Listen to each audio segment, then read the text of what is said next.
Good evening and welcome. Tonight, Ukraine is reeling after Russia launched one of its largest drone and missile attacks on Kyiv and other major cities in months, marking a significant escalation in the war that has now stretched well into its fourth year. Ukrainian officials say the overnight assault involved hundreds of drones and dozens of missiles, overwhelming air defenses and causing widespread destruction across the country. According to Ukraine's Air Force, Russia fired approximately 656 drones and 73 missiles during the attack.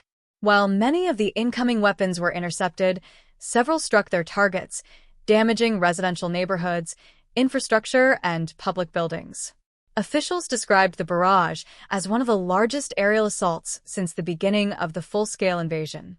The heaviest damage was reported in Kyiv, where explosions echoed throughout the night as residents rushed into subway stations and underground shelters.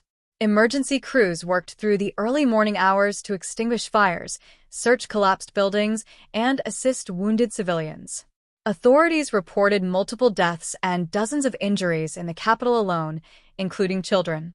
Beyond Kyiv, the attack extended across several regions of Ukraine.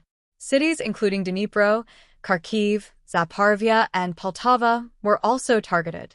In Dnipro, officials reported some of the highest casualty figures, while rescue operations continued in areas where buildings were heavily damaged.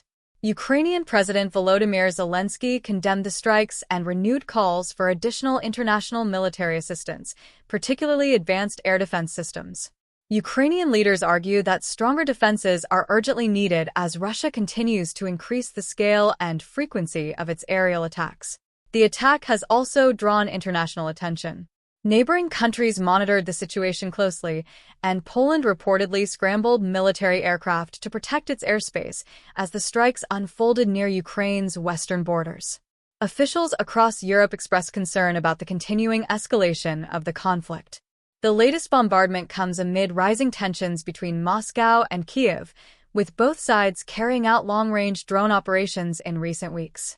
Analysts say the attack demonstrates Russia's ability to launch massive coordinated strikes despite ongoing battlefield pressures, while also testing Ukraine's increasingly strained air defense network.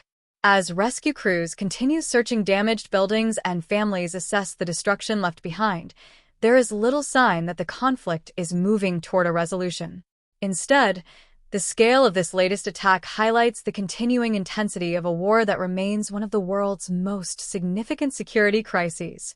For now, authorities across Ukraine remain on high alert, warning residents that additional strikes cannot be ruled out.